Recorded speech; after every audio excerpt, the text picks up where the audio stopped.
We got something big for you. Your chance to win £100 in Amazon vouchers. That's right, £100 to spend on anything you want. Tech, fashion, sports, whatever. And entering is super easy. All you have to do is subscribe to our channel, Like this video. drop a comment below, and add the word Bosh. It's simple, right? And if you really want to help us out, share this video and let a mate enter this competition as well. We'll be announcing the winner on the 8th of April. So make sure you're subscribed so you can catch the next episode to hear if you're the winner. Put your notifications on. You ain't going to want to miss it. Good luck. And remember, hit that subscribe button now. Bosh! The Champ and Contender Podcast. Hello, and welcome to the Champ and Contender Podcast. My name is Joseph J. Jones. My name is Fabian Collymore. I'm a singer-songwriter. And I'm an ex-athlete for Great Britain. And we interview the champs and the contenders of this world from all different walks of life. We interview musicians, actors, artists, athletes, boxers, online celebrities, and we have got the biggest online celebrity going. When you say big, is that in size, you mean? No, I mean in terms of fame, mate. The fat stuff started already, I can take it. Following. Look, if you ain't guessed, none other than Big John. How you doing, Big John? I'm all good, thank you. Thanks for inviting me down. This is quite a unique setting. What a place to do a podcast. So Oh, mate, I appreciate it. I'm just trying to look around because I like to get my bearings. I'm just trying to spot out little things that's on the wall, and there's a lot of things jumping out at me in a minute, especially the pirate gun takes me back when we was kids. Used to have all them pirate guns like that. The cricket bat, love that. Oh, mate, yeah, that cricket bat. We was in Portugal, me and my mates, and that was one of our first holidays. So we all signed the bat. It's brilliant. And he's stayed here ever since. Yeah, exactly. Well, listen, John, thanks so much for coming in. Really, really appreciate it. We've been fans of yours, and you've been on top of our bucket list for so long. Like, we love what you do. We love who you are. You've got such a good energy. But for people who don't know you, which I very much doubt, tell us who you are and what you do. There's quite a lot of people who don't know me. I have this quite a bit. Someone come up to me, like when people are asking for photos, someone else will come up and go, I just haven't got a clue who you are. And I go, don't worry, there's billions of people in the world. And I've only got a few followers, so you're not on your own. But I'm Johnny Fisher's dad, first and foremost, the boxer. But I've got a bit of a following for eating Chinese on socials and for saying Bosh. It's just the way I say Bosh. A lot of different people say Bosh, but people like the way I say it. And thankfully, it's taken me all over the world at the moment, and I've still got a lot of trips planned, and long may it continue. But I am just a normal bloke. I'm from Romford, Stepney Green originally, grown up around Romford, been working hard all my life. Just a normal working man from Essex. I think people love your positivity, though, and what you bring. And I think you stand up for the working class man, if that makes sense. Listen, as I said, I worked hard every single day of my life. I could set my clock with what I'll be doing when I'll be doing it because my life was so regimented. It's taken a different turn at the moment. So if something like that's happened for me, it can happen for anyone at any time. And since I've come out of doing everything structured, you realise that perhaps sometimes you're not in a rut, because I was always happy with my life. I never look back with any regrets. But sometimes take a bit of a chance, do something different. Yeah. You know, life's to be lived at the end of the day. But when you've got a mortgage, you've got kids, you've got a wife, it's hard just to think, oh yeah, I'll go and do something else, because you've obviously got to provide and you've got to put food on the table. But 100%. Looking back now, like I say to my kids, it was always education. And I'm a believer in education. Like Johnny's got a degree, all the others have got A-levels, Hetty's doing her A-levels. But sometimes in life, you've got to take a chance as well and follow what you want to do. Because it's never as bad as what it seems. And listen, as long as you've got your health, I always say to my kids as well, money comes and goes. 1 minute you're up, next minute you're down. Don't get too excited when you're up. Don't get too low when you're down, because life goes in circles and cycles all the time. Yeah. So, you know, one day you might not have £1 in your pocket, the next day you might have £10 in your pocket. So that's why we do this podcast, isn't it? Like, it's, you know, I called it the Champ and Contender because of off the back of my dad. My dad was a boxer. He was an ABA boxer, got to 5 finals, and he fought for Barking. And I think he'd done a little bit at West Ham, but he... I used to box at West Ham. Oh, did you? What's his name? His name was Nicky Gibbons, Slick Nick Gibbons. And how old he's is over he? there, actually, with Bobby Moore. So he's 66 now. Yeah, he's a bit older than me. Yeah. So, yeah. But he said the words, you know, I could have been somebody, could have been a contender. Yeah. And it was always stuck with me. And like, I'm a musician, and you're an athlete, Fabe, and we always believed in giving it a go, exactly like what you're saying. And now with this, with our podcast, like we're just trying to give it a go. But listen, you never know where life's going to take you, you know. And like I'm saying this without sounding flash, who'd have thought I'd be known throughout the world for eating chicken balls? It's a crazy world we live in. Do you know what I mean? Especially now with social media, it's crazy. But I would say as well to young kids, don't specifically go out there chasing to be an influencer or a TikToker or YouTube. It don't work like that. No. Do you know what I mean? 'Cause I see plenty of people, they're just trying to push things. Yeah. Just go with it. Just go with your life each day and just make little changes here and there. Well, this is the success for us, like sitting here in this pub just chatting to great people, you know, like we love it, like really do. Well, we're the same. Like we do our sort of Big John Chinese sit down. Yeah. And sometimes you're sitting there like we're sitting there with England rugby players, boxers. And even now, like Johnny's got a following, I've got a following. But when you're sitting with people that you've admired, and you think, I'm sitting here talking to someone that I grew up watching or 100%. really like see them on the telly and they're like an idol sort of thing. So when you can do that, it's unbelievable. Well, Dean Ashton was there, wasn't it? Like, so it was a big one. Sorry, Fabe. That's right. I saw the Ben Shepherd one, and that one was really Ben, like, what a great bloke. You know, we met Ben a couple of times through some charity stuff that we both do, and obviously he's from Essex, and we got on when we met each other at the BGC Charity Day, and his son's a fan, or not a fan. I don't like to say that, a follower of mine, like his age, university age. I actually met him in Australia, his son. Oh wow! And in Bristol, and then like.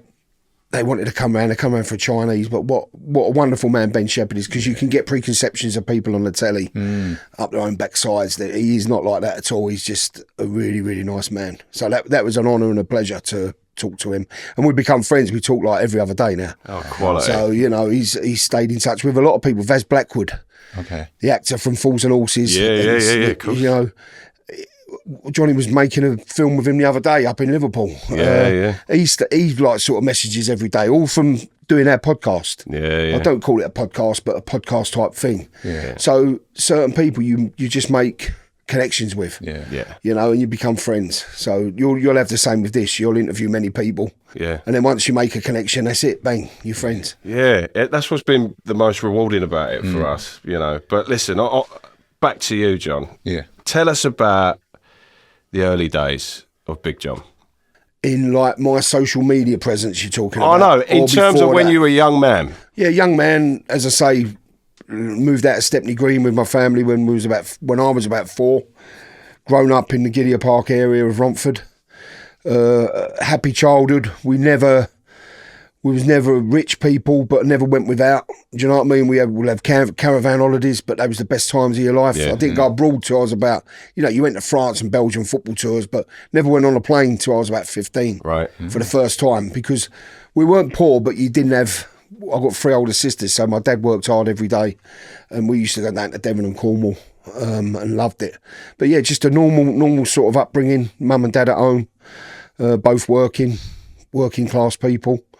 And instilled into your family values and sticking by your friends and having a sense of loyalty. From the East End, we all come from the East End of London. Man. It's them values, and they like sort of come out to Essex now. And they're good values to have, because no matter what you've got in life, if you've got people you can rely on, you're a rich person. Money doesn't give you wealth. No. It's the friendships you've got and the relationship you've got that give you wealth. 100%. Yeah. Was there a sporting background for you?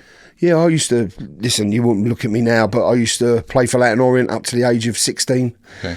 Centre back, captained Essex, captained Havering District. We won everything with the District, London Cup, Essex Cup. I used to box, had 10 amateur fights. But my problem was I was boxing and playing football at the same time. And I was probably a better footballer than I was at boxing, but I used to love doing the boxing as well. And I should have really chose one rather than the other. Not saying I could have got anywhere, but I played at high level at football. I was all right at boxing. But they complemented each other up to a point. But then I think there comes a point where they block each other as well. Because a lot of people I played football with ended up professional, like Matty Holland, Tony Richards, Danny Sains, a lot of them, a lot of lesser ones as well. But I'm not saying I could have ended up being a professional, but I weren't far off of that standard at football. I was always big, like, I was never fat then, but I was always like, when I was 15, I was like 15, 16 stone. So you don't see many footballers over 13 sort of stone at the biggest, So it was perhaps I was just a bit too big for football in the end to make it at the top level. Yeah. So obviously with, those two clashing with one another, I mean, is that something like my dad instilled it in me with the boxing? Did you instill that into Johnny with the boxing? I've put, when I say me and my wife, we've put all our children into boxing. Wow. At a young age, not to fight necessarily, just for the fitness. Yeah. And what people don't realise in a boxing gym, there's no bullies in a boxing gym. The toughest, biggest kid in the boxing gym knows there's someone around the corner that can take care of him. So everyone's humble, everyone helps each other. So we put each and every one of our kids into boxing for the fitness side and the respect side. But Johnny's the only one that loved it to box. You're not these parents that would force someone to box just because you want them to do it. They've got to want to do it. Yeah. Like Henry was good at boxing, but he played for Queen's Park Rangers for 4 years, so his football took over his life, so he sort of could just train at boxing, not compete. But William, our youngest son, 6'7", arms as long as that. He likes to fight, he likes to tear up, but he just hasn't got the discipline, or he never had the discipline then to see it through. Well, let's talk a little bit about your other children, because the spotlight is very much on Johnny Fisher. Yeah. And you put your life on the page, so to speak. Everybody knows your children and so. But let's give them a bit of airtime, a bit more. Like let's talk about them. What are their gifts and admirations in life? Well, Henry, as I said, good footballer. Played semi-pro, playing for Brentwood, getting paid when he was 16 when he got released by Queen's Park Rangers. Still played up to like a few months ago, semi-professional. Wow. He's only 23 now, but he's got his own social media firm. He does like most of my stuff, most of Johnny's stuff, so your work takes over. Yeah. But he's a genius at that. We could be sitting down and he'd go, "Hey, Dad, look, what about this? Bang." And then you'd have like 7-8 million views on. Wow. Wow. He comes up. He comes up with ideas. He's like he is a genius with the social media. There's no denying that. But he's also, being totally honest, he's not the most organised. Right. So because he's got that brain, I think if he had someone in his business with him that's organised, bang, look, when we're going to do this, we're going to do this, we're going to do this, there'd be no stopping him. Right. But he comes up with these ideas, so he's good at that. We got William, as I said, 6'7", works up the city in insurance, loves the city life. Henry used to work up the city, didn't like it, weren't for him. He wanted to go his own way, do his own thing. Yeah. But William loves it. He loves going up there. He loves the thirsty Thursdays. He loves the social life. Yeah. But he's doing very well for a young man. He's only 21. He's driven in that respect. He always gets up, goes to work. Got a girlfriend who's from Scotland, so he's travelling up and backwards and forwards to Scotland all the time. Nice. On the train or the plane. She's a lovely young lady, by the way. But William, he's got into his running, even though he's 6'7" and like 17 stone. He's enjoying his running. You see him doing the park runs. Yeah, he does them. Listen, he's not fast or he's not thinking, but he does it. Yeah. And he'll push himself, and he for a big man, it's hard to do that. Yeah. So he enjoys it. So good luck to him with that. And then we've obviously got Hetty, our daughter. Different kettle of fish altogether. If I'd have had a girl first, I wouldn't have had 4 kids. Trust me, because girls are hard work, but in a good way. She's doing her A-levels at Sacred Heart School in Upminster. Not sure what she wants to do, whether she wants to do A-level degree or go straight to work. But she's a good girl. She works hard. She plays netball, represented Essex for netball. Wow, that's good. Used to play a bit of hockey as well. But girls are girls. I grew up with three older sisters, and having 3 boys and then having a girl, you earn your money as a parent when you've got a girl. I've got a girl on the way. Well, is that what you got? Yeah, Listen, you'll be all right for the first 12, 13 years, and then it all changes. Mate, this one's not talking to me. Oh, that one says it like this. Oh, Jesus. And then you say, right, we'll do this, do that, and then the next day they're all friends again. Yeah. It's just like, you got to sort of let them have their own sort of head a little bit, because you just get mixed up in it and you send yourself mad. You really would. I'm nervous. You'll be good. You'll be good. You'll be good. So. In all of this, how's your wife coping with all of the... Yeah, listen, my wife, me and Charlotte, I met her a couple of weeks before her 17th birthday. I was just turned 18. Oh, wow. We've been together ever since, 4 children. I love my wife dearly. She's a good woman. She's the best mum anyone could ask for. She puts her kids before anything. And I think it's important in life, if you find someone like that, Yeah. You know, you got to respect each other. But she worked at the school for 16 years. She worked with special needs children, Okay. which was very fulfilling for her. But then when Johnny became the boxer, she now works for him, which is a lot bloody harder because he rings her up 10 o'clock at night, 11 o'clock at night. Have you done this? Have you done that? Have you done this? Sometimes I feel sorry for her. We'll be on holiday.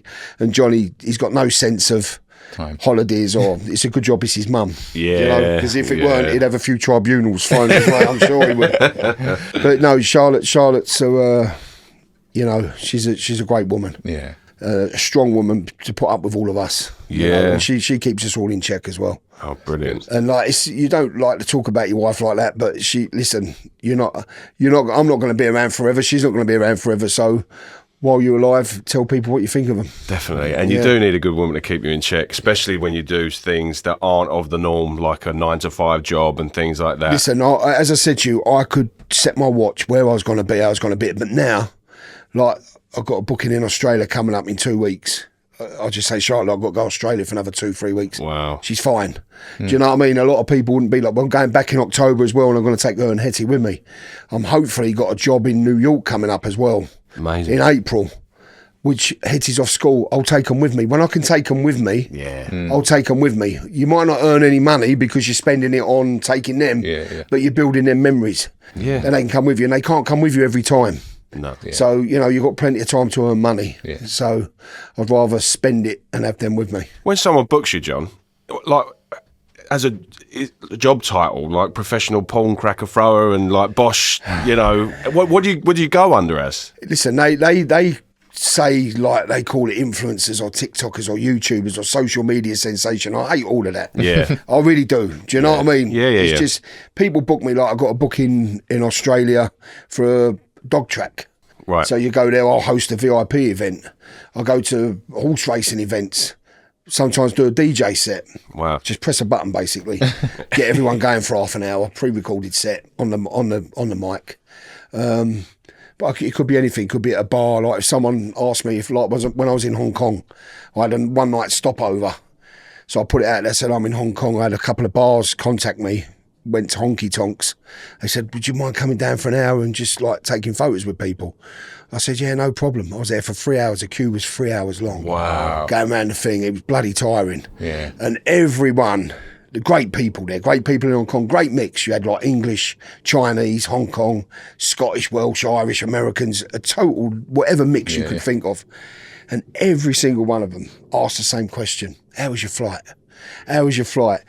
And you've got, like, by the time you've heard that 1,000 times, at the end of it, I felt like saying, flight was bloody good, what do you mean? You know, but you've got to be as nice to the last person as you was to the first person, because you don't want people to think you're an idiot. No. You know what I mean? How was your flight? I can't remember now. But it's crazy. Everyone just asks you the same question. How was your flight? I'm thinking, what's this all about? Yeah. Well, big on your family, John. You know, you're big on your dogs as well. I love my dogs. Listen, when I'm away, I miss my family, but I love my dogs like I love my family. I love dogs more than people. Trust me. My last night I told you I slept on a settee. Yeah. Not because I've been chucked out of my bed, just because I went to bed late at night to be up early. I was sleeping on the settee. I got the Rottweiler one side and the XL Bully the other. Yeah. And it's like it's bliss. What are their names, John? How many dogs you got, John? Well, we got three. We got Arnie the Rottweiler. Yeah. Toro, which is Spanish for bull, for the XL Bully. Yeah. And we got Hector, Black Lab, who lives upstairs. He keeps himself away from the others. He meets them every now and again, but he's a bit of a snob. Yeah. Can I ask you about the Rottweiler thing? Because this is a trait in Rotties, isn't it, with a growl? But they talk to you. Yeah, it's a talking thing. People think that they're... My mum comes round and Arnie would be sitting on the settee and you'd be rubbing his chest and you'd be talking to him. He'd be going, she'd be going, oh my God. I said, no, Mum, he's just talking. Yeah. They do. It's Rotty talk. They do talk to you. Yeah. You know, they communicate. So that Rottweiler, forgive me for saying it, I had a German Shepherd for 9 years. Tucker used to come and work with me every day when I was working in my cheese business. Used to come in the back of my van. I used to walk down the calf with him, sit outside the calf. He'd be in the warehouse with me. He'd be my mate. Yeah. I'd take him over the fields on the way home before we got in. I'd take him over by the river when we was on lunch break. And when he passed away, I was devastated. Yeah. But I always want a big dog. I always want a big dog around me. And I couldn't get a German Shepherd because I was so close to Tucker. So we thought we'd go for a Rottweiler. And forgive me for saying it, the Rottweiler is better than the German Shepherd. Oh, wow. You know, in terms of friendship and it's just like, and I never ever thought I'd say that. Perhaps it's because he's with me now. Yeah, yeah. You know, that you got a more sense of affection. But a dog, listen, you feed a dog, give it shelter, and it'd die for you. Yeah, yeah. Not many people would do that for you. No, we've got Frank in there. You met Frank. Yeah. And Frank was... Big Frank. Big, yeah. Big Frank, mate. Big personality. He's small in stature, but I tell you what, that dog, man. He was on dogs behaving very badly, right? Yeah. So we had Graham come round and all that because he goes for the TV. Yeah. So he sees a dog on the TV. And he goes for He killed two TVs, right? Jesus. Can't kill a TV, but he did. And... still can't get it out of him now, but I love him to death. I wouldn't be without him. Going off subject there, but I was gutted to see about Captain. Oh, that's heartbreaking. Listen, people will say, he's only a dog. No. Johnny rescued him from Greece, and the dog, you could see the sadness in his eyes. You don't know what these dogs have been through. And you could see the relief when he was with Johnny. Johnny used to love that dog. We all used to love him. And then to only have him 6 months and then to have that disease. And when you look back now on videos, you see how fast it deteriorated. You didn't realise anything was wrong with him. No. Until it sort of come out on him. Leishmania, a disease they get in Greece, get bitten by a sandfly, and it can lay dormant for a year to 2 years. You're joking. So you don't know he's got it. And it's such a loving dog. Yeah. And that hit bad. That hit Johnny bad. That really did, because he brought him over and wanted to give him a better life, and you only had 6 months. You know, if you have a dog like 6-7 years, you've had a good part of your life with them and their life with you. Yeah. So that was sad news. Yeah, definitely. R.I.P. to him, man. He was a gorgeous boy, wasn't he? He was a great dog. He must have had Rotty in him, surely. We don't know what he had in him. He had a little bit of Doberman, but the thing is, Johnny's got a Rottweiler called Donny, and Donny's huge. Wow. But there's no aggression in him. Okay. He's like a Labrador in a Rottweiler's frame. Yeah. And obviously Johnny put Captain with him, and Captain dominated Donny. Oh, really? Donny don't stop playing, wants to stop playing, and Captain used to tell him. Yeah. They never had a fight, but he'd tell him. Yeah, he knows. You know, because I brought my Labrador round to see Donny the other day, and Donny just dominated him because my Labrador's too soft. Yeah. You know, you needed someone. Then I took my XL Bully round there, and he told him. He's friendly as anything, Toro, but he told Donny enough's enough. Yeah. And Donny's not stupid, all right, you know. But I just love dogs. I just love sit in the garden and see them running about together for an hour. You know what I mean? I think it just totally de-stresses you. Oh, mate, yeah. You know, and I know a lot of people out there not dog people, but I can't.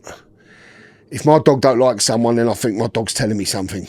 Yeah, you know? yeah. But it's also good to have a bit of protection as well in your house. I know when we go to bed, I've got Arnie down there, the XL Bully. If anyone tried to come in that house, there'd be chaos.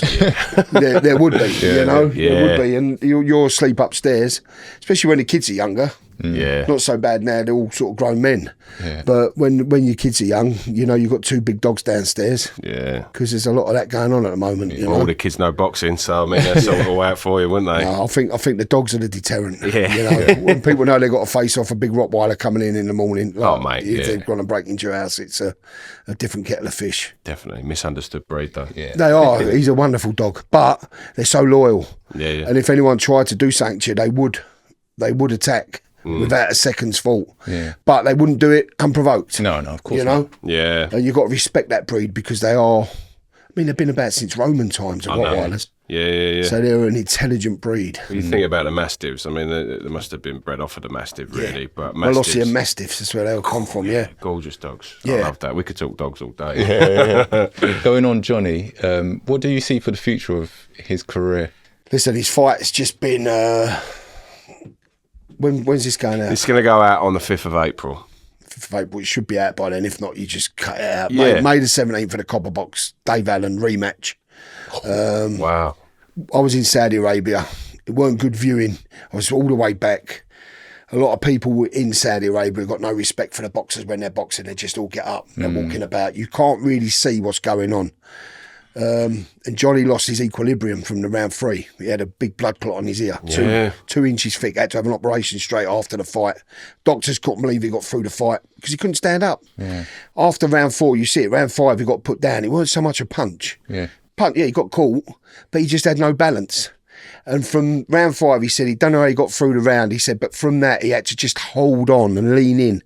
So then obviously he's playing into Dave's hands because you want to be standing back. Yeah. You know? But he got through the fight. We watched it back with his team the other night. Every round we analysed, punch, stats, everything. We was there for about 3 hours. Johnny won the fight. Yeah. When you watch it back with a clear head, 1 to 4 Johnny's rounds, round 6 is Johnny's round, and round 10.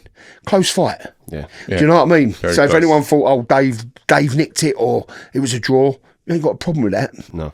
Because it was close. You know, but I'll just say to anyone, watch the fight back. Yeah. And for Johnny to get through that, he showed a lot of art. Yeah, a lot of definitely. character. And this is what's great about Johnny. I'll say 2 things here. The Ngannou-Tyson Fury fight, right? If you don't know boxing, to me, right, you say Ngannou won it. If you know boxing, you say Tyson Fury won it. Yeah. You score points touching someone's end of the nose, right? So that's my 5 my The 5 cents. the of casual it. see Johnny's fight and see his head going back or getting put down. Oh, he's lost. You know, you've got to analyse each round because boxing is at each round. Yeah, definitely. And the thing I'll say about Johnny, and I met Johnny once, and I was bladdered, and I was singing to him, and this was just before we become a pro boxer. We was all in a pub, and I was singing, "Go Johnny, go go go," and then we walked home together, and it was like, "Oh, you should sing Country Roads for me walking in the ring," and I said, "I'll do it any time for you, Johnny." So I'm saying it now, but he's such a lovely person, and it reminds me his following of Kevin Mitchell. It reminds me of Ricky Hatton's following. Through thick and thin. Yeah. They'll follow him. Vegas, Saudi, wherever it is, they go. It's crazy. And listen, Johnny's my son, so you don't. He's a good boy. Yeah. He's a good man. He is. He's a genuine man. Yeah. If the other day I was on a train going to Liverpool with Vaz Blackwood, and a woman, they said she hadn't had the right ticket. She was on the train too early. This is Johnny for you. Started crying. The woman, 40 quid to get on the train. She didn't have 40 quid. He paid her 40 quid. Wow. Yeah. Never known her for, you know what I mean, from Adam. But he's soft. Inside, he's a soft being. He's got that hard exterior, but he's a soft man. Yeah. He's a good man, but he's a genuine man. Yeah. Not many of them about. He's a bit of a throwback, you know. He should have been about when my dad was about because he's got old school values. Definitely. There's not a lot of men like that now. But I feel that you've instilled that in him. Listen, I have. His mum, my dad, his granddad was a big part of Johnny's life. Yeah. Growing up, because we had 4 children, we used to take Henry football a lot. My dad used to take Johnny boxing. So he spent a lot of time with my dad at a young age when he was impressionable. And my dad was very much old school. So I think he must have... Please, thank you, sorry. Yeah, please, thank you, respect. Always respect people no matter who they are, where they come from. You know what I mean? You respect people. Your manners, man. Yeah, manners. That's what we've lost in this world at the moment. I can't stand it. You know, we've lost... My daughter's going to have them, I tell you. No, but That's it. manners maketh the man. Yeah. And it's free. They do. It's free, yeah. You know, you just treat... What I hate, my pet hate, you're in a restaurant and someone's serving you and people treat them like a bit of dirt. You know, just because they think they're above them because they're serving them. That could be someone training to be a doctor. But it doesn't matter. That's someone working, putting food on the table for their family. Yeah. You know what I mean? You've got And for you. Yeah, and for you. You've got respect whatever anyone does, Yeah. you know? Yeah, but I personally love, you know, it's funny to say it in front of your dad. Like, with boxers, I find a real rapport when you don't even know them and you don't technically follow a country when it comes to boxing. It's all about them. For the person. For the person. I remember Johnny served me an ice cream cone down in Yeah, Rayfield Park. he used to work in the hut there, yeah. Mate, and I see him and it was this giant bloke. Yeah. I was scared to go and get a He 99p didn't mind, he steak. did, listen, he's a good bloke, but he never used to mind working in that ice cream hut because he used to put the cricket on in the back. He'd be standing there, probably sell about 5 ice creams a day, but he'd be sitting there watching the cricket, getting his minimum wage for it. But then he used to come home with his tips. Oh, look, we've got this tips today, you know? Yeah. Class. It grounds you. Yeah. When you've got to work for your money, and when money doesn't come freely, when you get it, you appreciate it, Oh, mate. you know? Do you think Johnny can be a world champion? Listen, that's a big statement because being a world champion, these guys are elite. Yeah. And and I'm not going to sit here. Listen, I've seen Johnny in the ring with world champions sparring, and he holds his own. Yeah. But sparring, you've got to be able to do it. Our good friend Fabio Waldy, the British champion. Wow. Johnny spars loads with him. He hasn't sparred with him for about 6 months now. But I've seen Johnny probably get the better of Fabio in sparring quite a lot. But Fabio's one of them that when it comes to fight night, Switch on. bang, he switches on. And that's the trick. Not looking good in sparring, it's looking good when you've got to perform. Yeah. Like you as a runner. Yeah. You 100 metre runner, if you run 9 seconds in training, that's great. But if you run 10 seconds in a race, it's not great. Yeah. You know? It's like anything performance-wise, isn't it? Like you get the sort of the adrenaline will take over. And I must say one thing Johnny missed in Saudi Arabia was the fans. Yeah, there's no atmosphere there, and he thrives on doing well for the people that come and support him. You know, the copper box with Babbage was just like a cauldron. Yeah, in there, it was crazy. So the rematch is going to be the rematch. Sorry, May the 17th at the Copper Box. Okay, yeah. Okay. We even called that. It's got to be at the Copper Box. Yeah, we said it. Look, if it's whether but it should be. Hopefully, it be announced today or tomorrow because Johnny's going to Vegas to start training, so they've got to do a press conference before they go. Okay, so it's got to be. Yeah. It's got to be soon. Yeah, you know, but you never know with bloody Matchroom and DAZN and everyone else. But yeah, that'll be a good fight. Oh mate. And you know, even though Johnny won the fight, it's a lot of people in his mind give him a lot of stick. He got a lot of on social media with people that you wouldn't even, you know. But it gets to you. Yeah. And I know there's an anger inside of Johnny's belly, which probably weren't there for the first fight because he see Dave as a friend. Yeah. But he realises now he's not his friend. Do you know what I mean? Yeah. And he's seen and heard things. And now that little bit of fire's in there. He had it for the Babbage fight because Babbage was a friend. Yeah. But his team was saying a few things and it got to Johnny and I knew it was burning him up. Yeah. So the same thing's happening again. Going on the rematch, what does he do differently? Or does he have to do anything Not a lot differently? really, because I'm being truthful now. If Dave couldn't get him out of there, the state Johnny was in with that equilibrium, when we was back in the change rooms, he couldn't even stand up. Straight to hospital, on the bed. You know, he couldn't stand up. So if Dave can't get him out of there in that state, you know, don't get me wrong, anything can happen in heavyweight boxing. One punch on the chin, you could be out. But Johnny boxed beautifully first 4 rounds at distance, bang, bang, bang. But he said when he come out for round 5, he just could not stand up. He said, I don't know how I got through the round. I do not know how I got through the round. His ear was like that. Wow. Like, and another thing, Saudi Arabia, the ref on the night, when we analysed that fight, 51 back of the head rabbit punches were landed on Johnny from Dave. We analysed each one. Yeah. And the ref never told him once. Can't blame Dave. Yeah. He's going to get away with it, but they're going to bring that up in the rules meeting, in the refs meeting, because that's... Those punches, do they affect you? Yeah, back of the head. That's why they're illegal, because like, it's the worst part. But they look so soft at times. Worst part of it, if you're just bang, bang, bang, it's just... It's the worst part to be hit. That's when you get clumped at the back of the head. I've been clumped around the back of the head before. Not it's like when you get hit right on the top, bang, like Bacoli the other night, straight out. Yeah. Like Solomon Dacres from Adelaide, straight on the top of the head. But the back of the head's exactly the same. Wow. Yeah. Okay. I mean, it's become a little bit in the public eye what's happened with the falling out with TalkSport and people like Gareth Davis and Oliver and all that. Listen, the reason of falling out is what we said about that code, loyalty. Yeah. He's done things in my house, and then like you think you go and do that. He didn't even watch the first 4 rounds of the fight. Yeah. And Hamza Shiraz, who's a good friend of ours, had a sort of lucky decision the other night. But Gareth and Spencer stayed quiet after that because he's Turkey's main man. They don't upset the apple cart. But Johnny from Romford. Oh, that's all right. We'll get our clickbait here. We'll just throw a load of out there and everyone can follow it. Because they did. Their reaction was totally out of order. Yeah, totally definitely. Out of order. And, you know, I just happened to be on an interview and Coogan said, oh, Gareth's here. And I thought, I've got to tell him what I think. Yeah. You know, because, as I said, getting back, that man shared dinners with us. They're not your mates, but you think, just be a little bit more...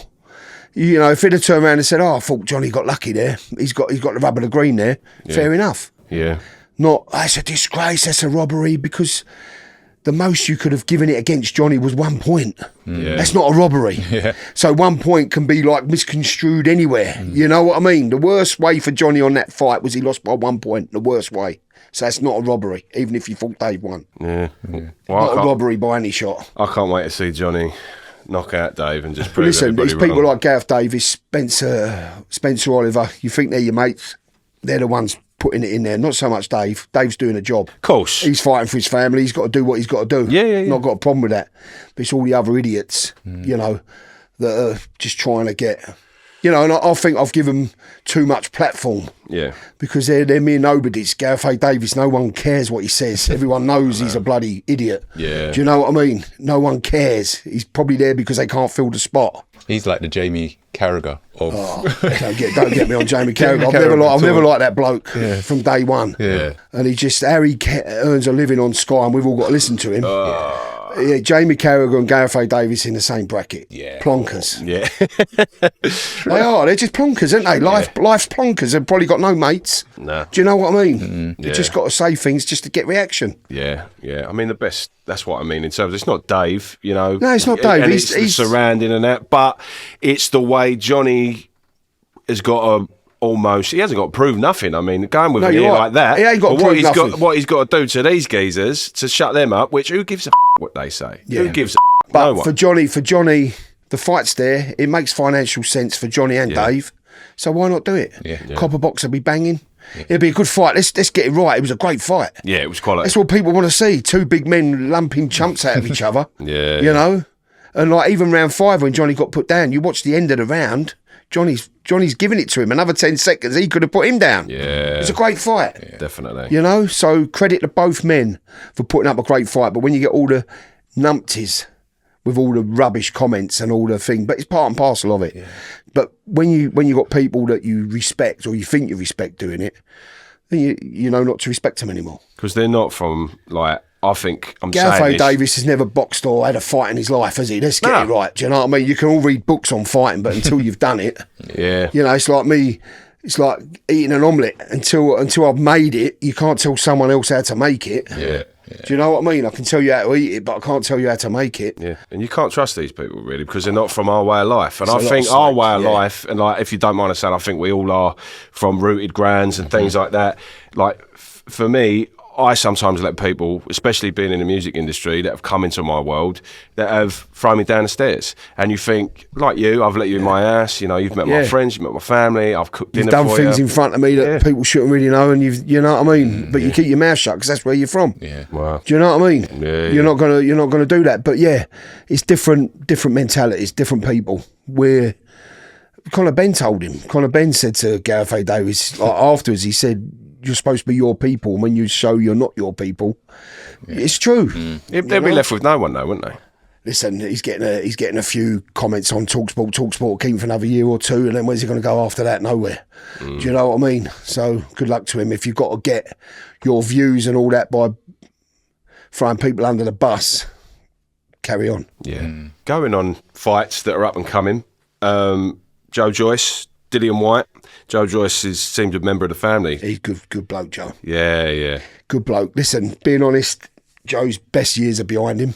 Okay. But Dillian's White's best years are well behind him. So it should be a good fight in that respect. Yeah. It'll be similar to Dave and Johnny's fight with two blokes giving it hammer and tongs because they've both got big hearts. You know, but then again, it's the old drugs things can't. Dillian's been done a couple of times and there's still boxing. I can't get my head around that in boxing. No. You know, I can't get my head around it. But it is what it is and you've got to go with it. Yeah. Well, how do you see it going, that fight? If you had to call it. Listen, if Joe comes in half good shape, I see Joe winning it. Because Dillian's, like his last fight weren't good. Stoppage or? Probably a stoppage, yeah. Late. I think it'll be a late stoppage for Joe if Joe comes in good shape. Yeah. From what I've heard, he's training hard and he's in good shape. Dillian's last fight wasn't very good at all. But Joe hasn't set the world alight either, if you're being honest. You know, and I'd say that to Joe if he was sitting here, because he is a good friend. He's like part of the family. I mean, the Joe Joyce that beat Joseph Parker was unbelievable. Yeah. You know? He beat Parker, he beat Dubois. Yeah. Not many people have got that on their resume at the moment. Yeah. His neck is freakish. Joe, listen, when you see Joe, it's like Johnny's a big man, William's a big man, but then there's Joe. Yeah. You know, he comes in and you think, I said to his managers like Adam Morley a couple of years ago, I said, he should be in films. He's like a James Bond baddie, you know, walking in, because he's just such a presence. Yeah, but he's such a lovely fellow. I mean, my mate had, it was called, well, everyone knows it as Opium Lounge in Romford. Yeah, I remember that. Yeah, and he bought it and called it Imperium 38, right? And then Joe Joyce would come in with his missus, and his missus would play a DJ set, and Joe would be standing there, and like we'd walk into the club, going like, how the f*** can you afford Joe Joyce on the door? It's like, nah. And you talk to him, and there's honestly, what a gentleman. Listen, Joe doesn't suffer fools lightly. No. And even with Joe and Johnny, like they've been sparring for years and years, but it took a while for Joe to accept Johnny and for them to become, which I think is proper. Do you know what I mean? You don't just become someone's best mate as soon as you meet them. It takes a little while, especially someone like Joe. But they're such good friends. You know, someone said the other day, oh, would you ever fight Joe? Johnny will never fight Joe. No. Never. You know, they're too good of mates. It's something money can't pay for, is it really? Listen, the trouble is, I've seen them have sparring sessions where they've knocked the shit out of each other. And so they might as well fight and get paid for it. Do you know what I mean? Because, like, I've been in watching sparring and, like, we're going back a couple of years now. Johnny always used to sort of dominate the first 4 rounds. Bang, bang, bang, bang. But then Joe would dominate the next 4 rounds because he used to be such an engine, you know? And then like you get out and they'd be cuddling each other and then they'd go and have something to eat and you think, Jesus. But it's a way of boxing that's like quite particular, isn't it? Because he absorbs that energy almost, and then he can take a hit, man. I mean, that's a skill. Listen, perhaps like with Joe, the way he fights, that's what might have caught up with him a little bit. Right. Do you know what I mean? Because your body can only take so much. Yeah. But listen, I just hope he comes out to fight fit and well. Earns a few bob, and he's able to have another fight and earn a few bob and then get out. Definitely. Because the most important thing with boxing, I say to my son, I'd say it to Joe, there's no point boxing if you're going to end up with brain damage or worse. What's the point? It doesn't matter how much money you got in the bank. If you can't use it or spend it or appreciate it, there's no point. Exactly. You know, and I'd say that to any boxer. You know, it's a dangerous, dangerous game. Definitely. And unless you're getting well paid for it, don't do it. Just no point. Yeah. I can see that you dearly love your son. Obviously, he's your son. If you was in a situation like Conor, Benn and Chris Eubanks Jr. and he put your hands on your son with the egg, how are you reacting? Yeah, listen, you're reacting in a bad way, but then for me, it's up to Johnny to sort it out. Do you know what I mean? Like, don't get me wrong, if there's 2 or 3 blokes on your son, you're going to help. But that's him and him, you know? And you can see how Nigel Benn reacted the other day. But in that respect, you know, it's a lot of farce and a lot of theatrical and it's all a load of bullshit. Do you know what I mean? Because they're all earning millions. So everyone's watching it though, isn't they? No, that's listen. It works. It works, and like, you know, and I've got to be honest. Like Conor, I like Conor. I've not got anything against Chris Eubank Jr. I've never met him, but respected him what he's done as a boxer. I used to see his dad quite a lot back in the day when he trained in Romford. Always when I was a kid, always been good to me and my mates. Chris Eubank Senior always had time for photos and autographs. So listen, let them earn as much money as they possibly can. I didn't have a lot of interest in the fight. I've got to be truthful. It didn't interest me. But after seeing that, it's even got me a little bit more interested. Do you know what I mean? So I think the whole world and his dog will be watching it. Yeah, definitely. You know, but listen, let's be true. They're earning millions. They'll probably have a fight, have another one, earn more millions, then they'll be mates. It's all about earning money, getting in and getting out. So good luck to them. If you had to call it, what are you saying? Listen, Conor's a friend. He's a good bloke. But will Eubank be too big? But then, as Eubank lost a bit of the desire. So it's intriguing in that respect. The only thing that would beat Conor, I think, would be the size. I reckon he's got a bit Is this my water? Yeah, of course it is. Yeah. It's for you. Is that 160, right? Yeah, 160. And Conor normally fights 154, doesn't he? So that's quite a big jump. Because you think Conor Eubank 160, he'll probably be, by the time they fight, about 165. Yeah. Do you know what I mean? But having that little bit of anger sparked in the old gut, so to speak, like you said with Johnny and Dave and with the critics and all that, I think it plays such an element. Anger's good, but not too much. Too much. Yeah, definitely. Do you know what I mean? You just got to have that little burning, like the back of your head, the back of your heart, that little burning flame. Not too much. If you come rushing out, you've got to get clocked yourself. But I think his dad will advise him correctly, because I think Conor's very angry at the moment. But if he goes into the fight very angry, like how we felt after the egg slap, it's going to play into Chris's hands. There's a part of me as well, though, that can see the fight not happening. Really? I've got to be honest as well. I think Chris Eubank Jr. doesn't look in a great place mentally. Yeah, something's off, innit? You know, and if I'm like a psychiatrist or a doctor looking at that, they're both, for two men to have a fight, you've both got to be of sane mind. Yeah. You know, I'm not saying there's anything drastically wrong with him, but it just doesn't seem right. It's not easy after losing a brother, I guess. No, totally. No one knows, you know, we're talking about losing a dog. Imagine if you lose a brother. You know, you never know. And with his dad, I don't think his dad's very well at the moment. You don't know what's going around in people's minds. And we're all on about men's mental health. And don't be surprised, because I think if too many more antics happen, I don't think the fight will happen. Yeah. Well, let's talk a little bit about mental health, because we were talking off a camera about mental health, and we had a little bit of a laugh and a joke, and you were saying about you know, losing weight and you don't want to lose weight and things like that. And I didn't want to ask a question that was offensive. That's it. I'm off. The fat talk's coming out. No, but like you hit me with a statistic that I didn't even realise. Like, men that are overweight are the ones that commit suicide the most. Listen, they're ones that it's like one of the highest rates, because they get abuse, especially online now. And that's why I highlight a lot of stuff. A lot of people go, why you keep highlighting these trolls? I'm not doing it for me. I couldn't care less. I've been super fit. I'm now fat. I'm 51 years of age. I couldn't care less. If I get another 15 years in me, I'll be happy. Do you know what I mean? But I'm going to have a good 15 years enjoying myself.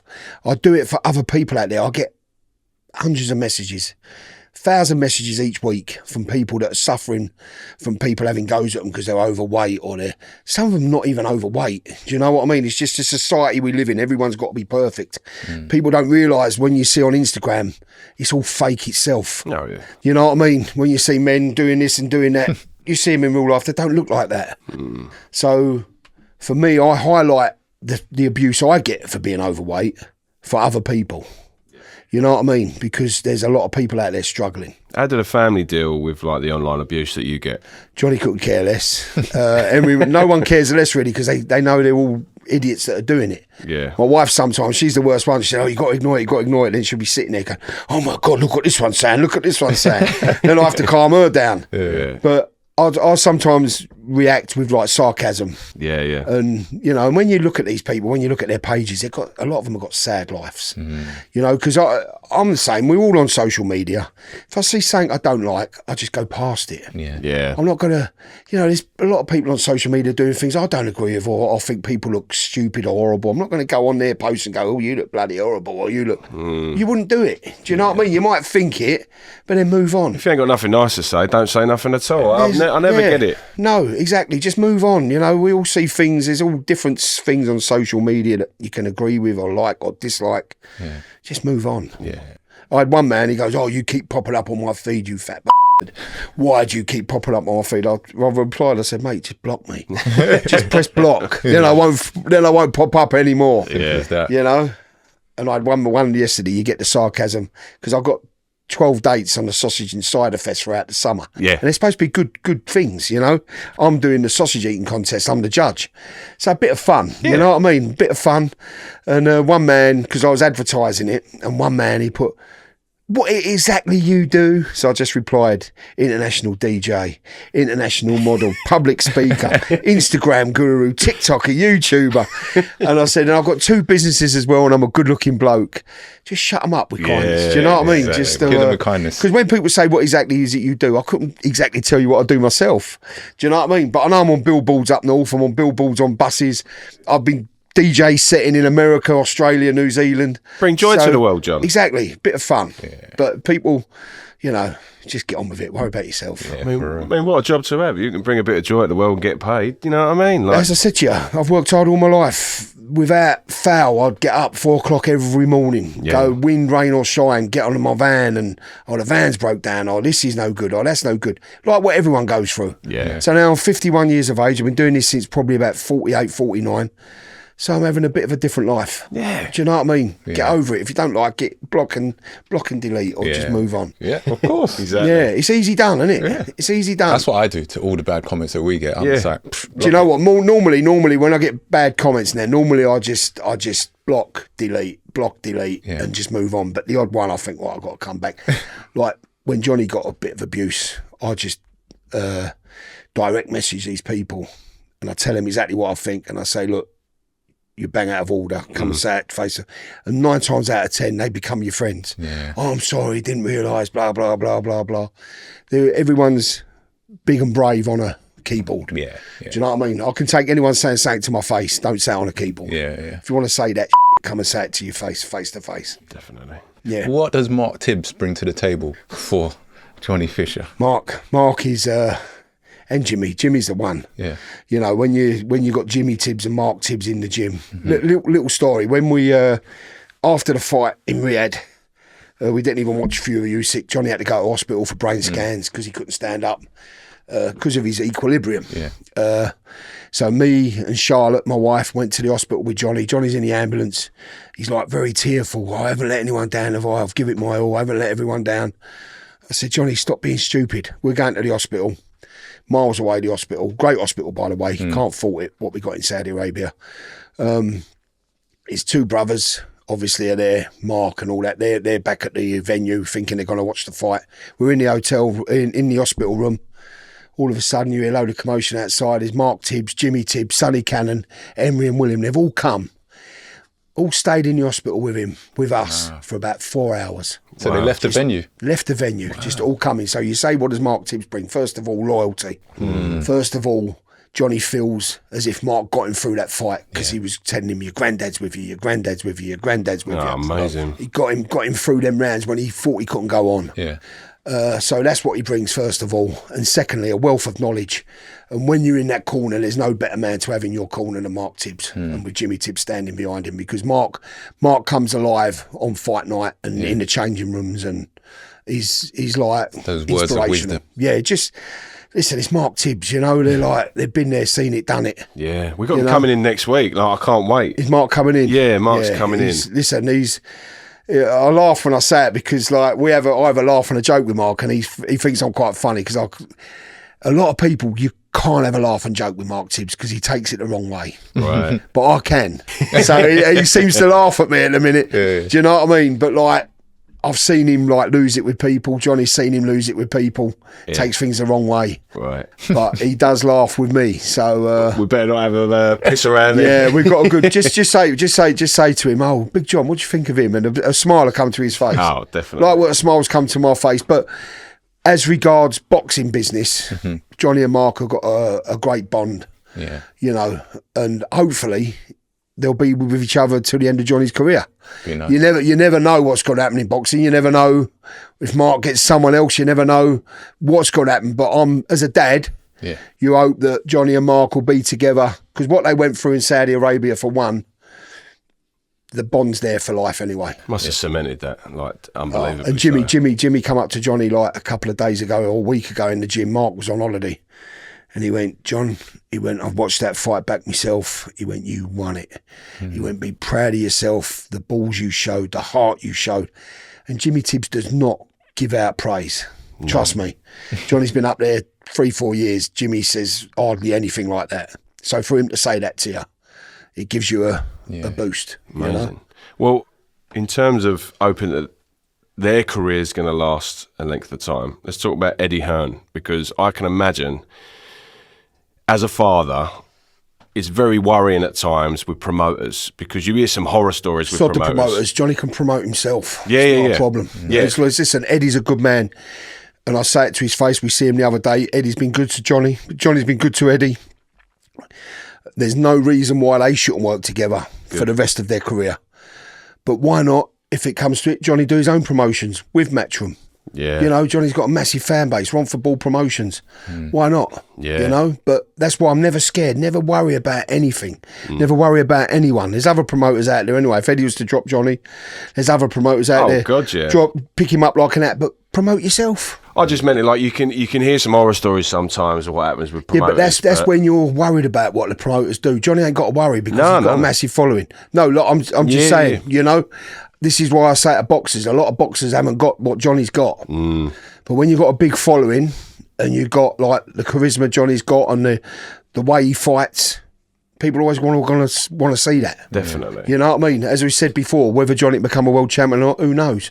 Who cares? Yeah. If you can sell out arenas, who cares? Yeah. Do you know what I mean? If you look at Chisora. Yeah. You know, Chisora's never won a world title. But who cares? Look at the entertainment he's given people over the years. A lot. Yeah, No, mate. it is. Yeah. You know, it is. So Proper warrior. Listen, the clever people in life, people like Anthony Joshua, clever people, they manage themselves, they sort of help self-promote themselves.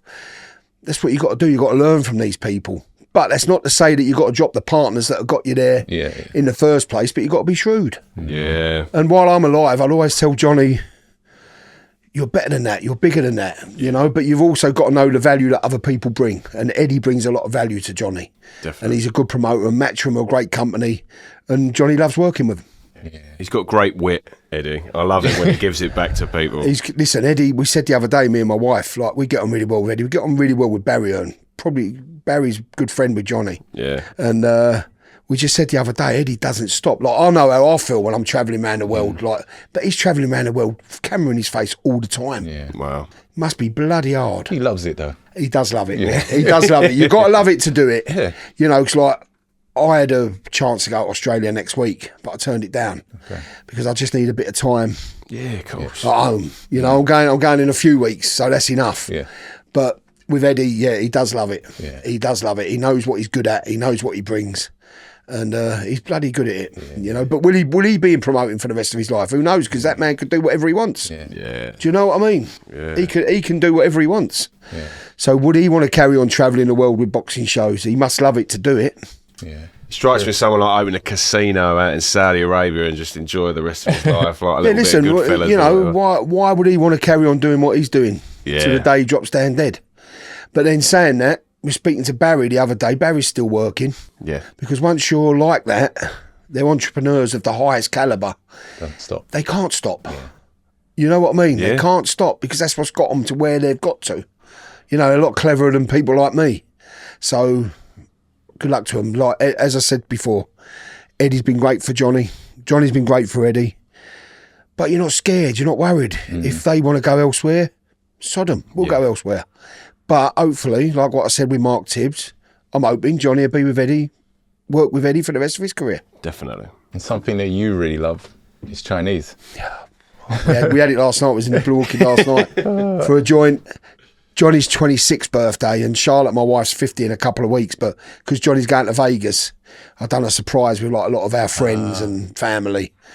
We've got a couple of other surprises coming up, but I can't really say. But they'll probably be done by the 6th of April. But yeah, so my wife, it was about 50 of us last night in the Blue Orchid. Big shout out to Blue Orchid. Have you been? Yeah, I've been to the Blue Orchid, Yeah, mate. Yeah, well- you must have honestly put them on the map. Listen, I don't get any monetary gain. They look after us now, don't get me wrong. Yeah. They're good people. But I just like sharing when I have a good bit of food, like Robin's pie and mash. You can't beat pie and mash. No, quality. Do you know what I mean? Yeah. Like Chariots, fish and chips. I don't get any monetary gain from this. You know what I mean? It's just I want people to appreciate Your heart.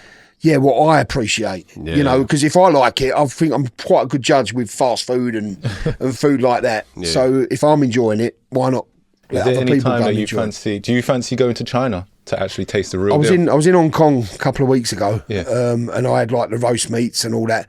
And when we went to Dubai last week, we went to a place called International City, which is an hour away from all your Ritz and Glitz Yeah. and the massive Chinese community. And we had duck cooked for us by the personal chef to the king, the duck chef.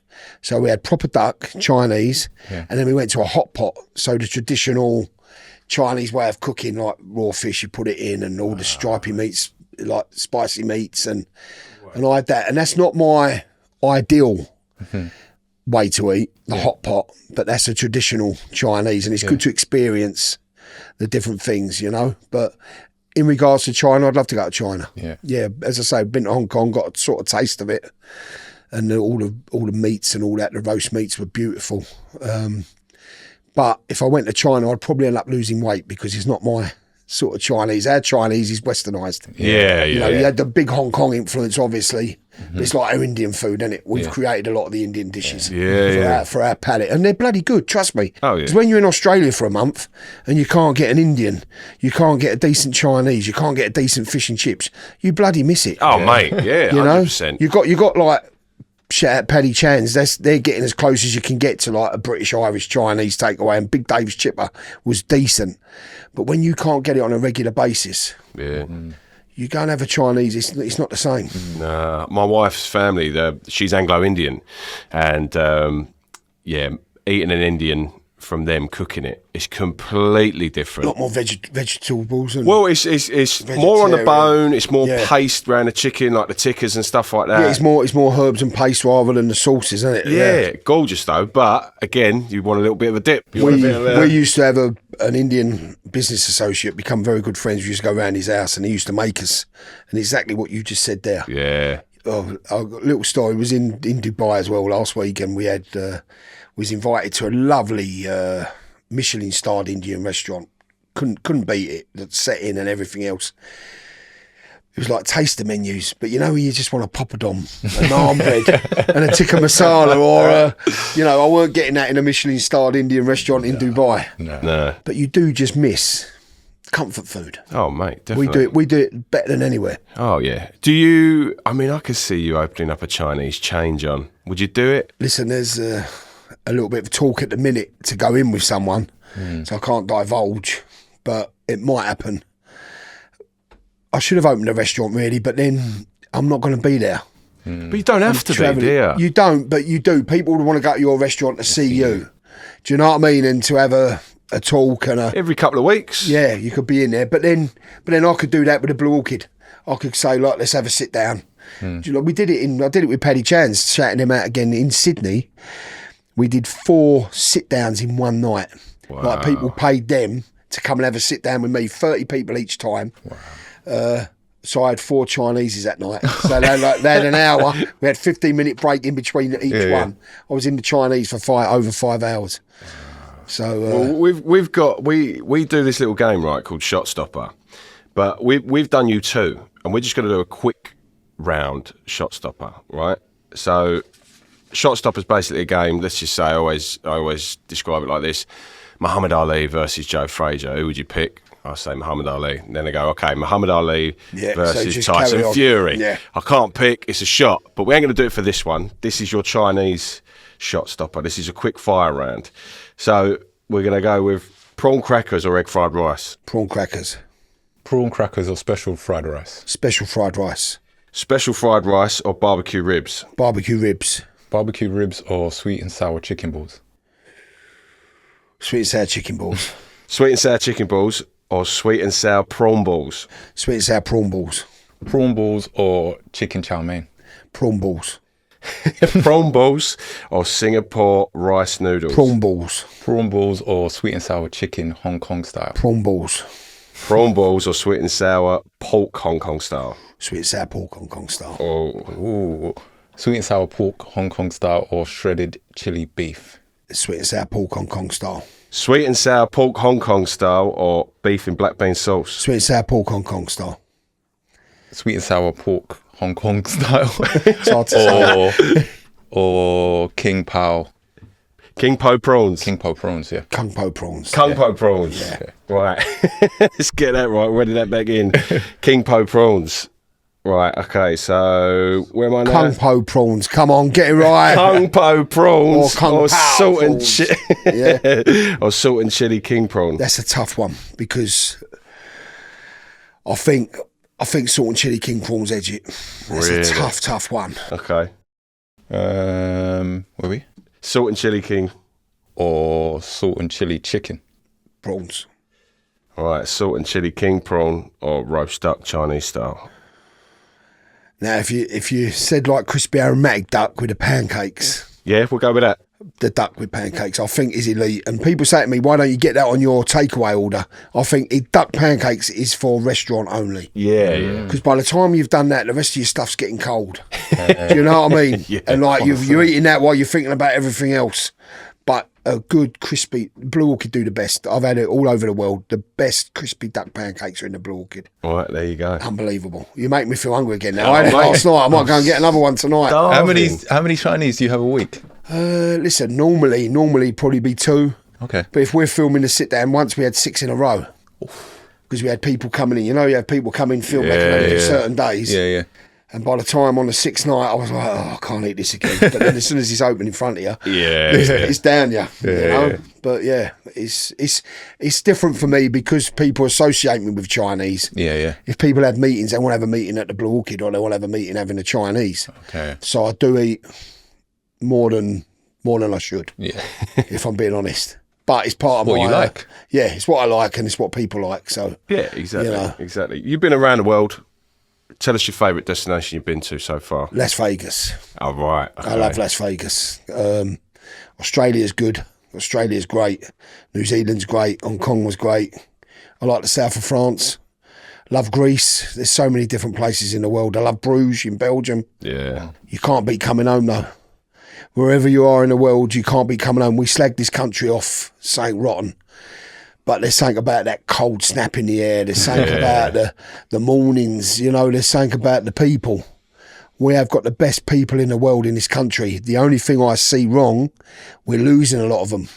When you go to Australia, New Zealand, Dubai, Hong Kong, so many youngsters are going. Yeah. And we're not getting them back. No. Because they're going, they're earning more money, they're paying less tax, they've got a bit of sun on their back. Yeah. You know, and these things when you're young can sway you to move. Yeah. So we've got to do something in this country to keep our young people here. Got to lower our taxes. Got to let them earn a bit more. Got to have people a little bit more money in their pockets. Please. It's not rocket science, is it? No. Because we're losing people that are earning money and want to earn money. Yeah. You know, and they're going to make the economy grow. Mate, saying all that, if you had to live somewhere that you have been, I know you can't choose between the English Rose, but if you had to go somewhere that you had been, where would it be? It'd still be in England, it'd be Cornwall.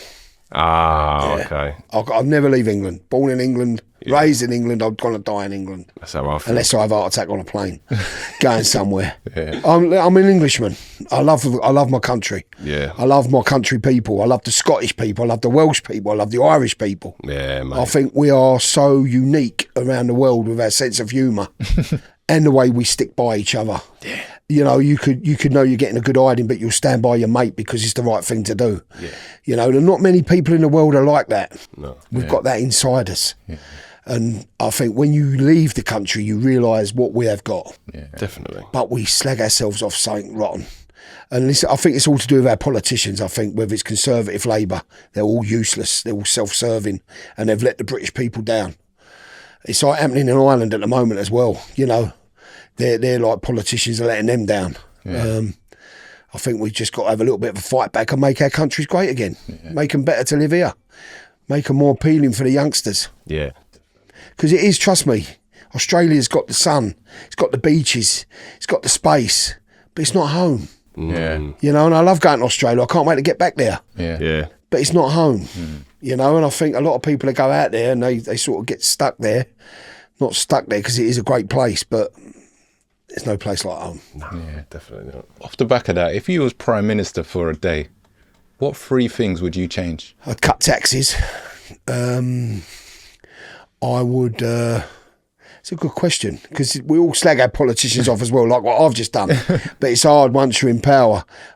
My priority would be taxes, crime, and education.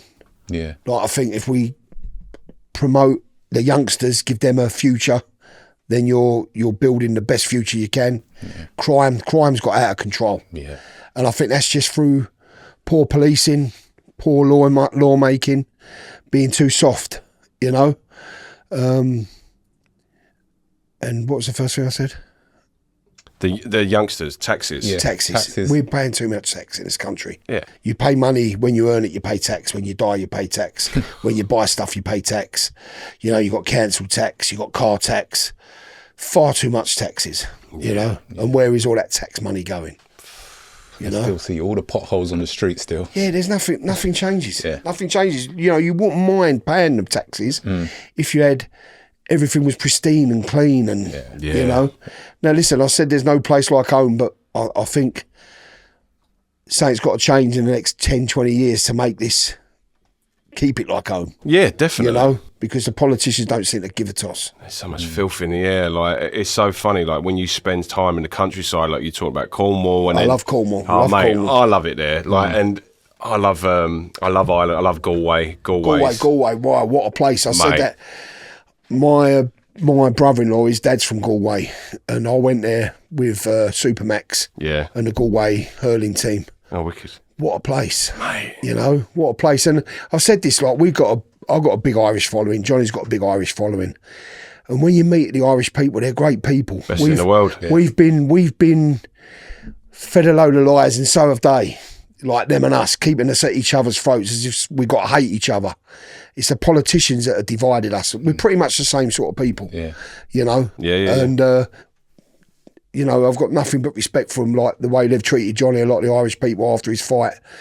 Top people. Yeah. And I'm an Englishman through and through, don't get me wrong. Yeah. But I think we've been told they've deliberately kept English and Irish at each other. Yeah. Because while we're at each other, we're not worried about what's going on up the top. See, I consider myself an English Irishman. Yeah. Like, I love Ireland dearly. Like, I want to bury me there. You know what I mean? Like, if I know I'm going, I'm spending my last months in Galway. Yeah, and Galway's a great place. Oh, amazing place. I'm English Welsh. Yeah, you're Welsh, aren't you? Yeah. You know, it's getting worse, isn't it? Listen, we've all got a bit of my nan's side. We're Irish. I'm English through and through. Yeah. But it doesn't mean, like, a lot of people get the wrong idea of English. They think you're arrogant. They think you're better than everyone else. We're not like that. No. You might have the 1% elite that think they're like that, but we're not like that. No. You know, we'll take people at face value. Yeah. You know, we'll have a drink with anyone and we can connect with anyone. Yeah. But I think the working class people, England, Ireland, Scotland, Wales, have got to stand together. Yeah. You know, because massively. we are being eroded, we are being trampled on. Yeah. You know what I mean? Definitely. No one cares about us. No. No one cares about us. And when I say working class, you can be black, white, Muslim, Christian, Jewish. We're all in that. Yeah. Do you know what I mean? We're all in that mix. Definitely. But you've got the elite above that don't care. The working class overrides where you're from me, like in any circumstance. Yeah, you're the same. You've got the same, exactly. And I think that's why Johnny's got a big following in Ireland, because a lot of people see a lot of their traits in him. Yeah. Oh, mate. You know? Definitely. It really Absolutely. is. Same with Scotland as well. We've got a big following up there, you know. But again, up there, too many politicians have been dividing. Yeah. You know? We're getting political, aren't we? Yeah, we are. Aren't we? We are. We always go, let's stay We'll away start from up the working class people's party. But when I say working class, I don't mean that you shouldn't be able to earn money. You should. Yeah. But you should be able to keep that money. Yeah. Do you know what I mean? Pay your way, yeah. Everyone's got to pay their way. Yeah. But then have a bit for you to go on your holidays, get your nice car, get your nice house. Well, what have you broke your back for, you know? For the tax man. Yeah. Anyway, going on the word Bosh. Bosh. We ain't said it yet, have we? Yeah. No, it's pretty good.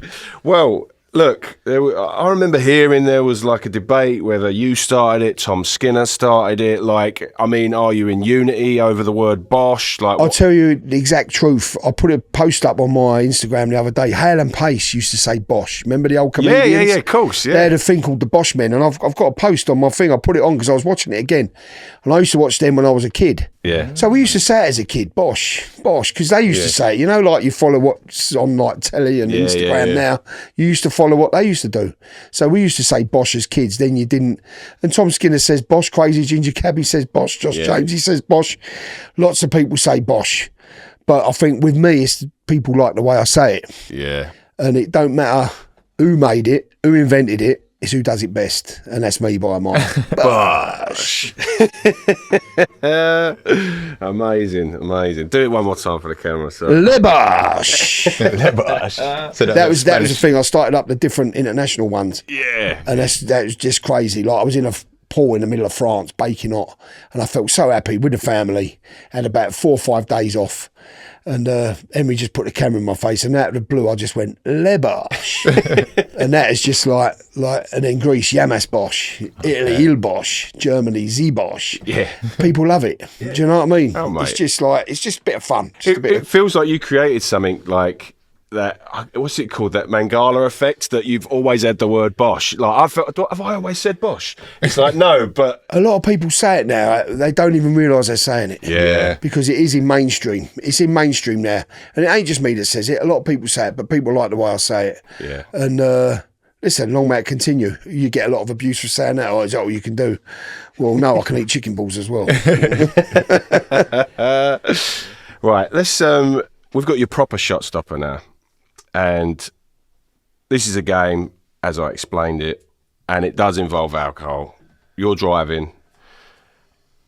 It's a Friday night. I could probably take your shots for you. I won't do a massive shot. I'll just do a little taster, right? We've not added Johnny in this, but we're going to ask you about young heavyweights. Yep. And who you think should go. So we're same again.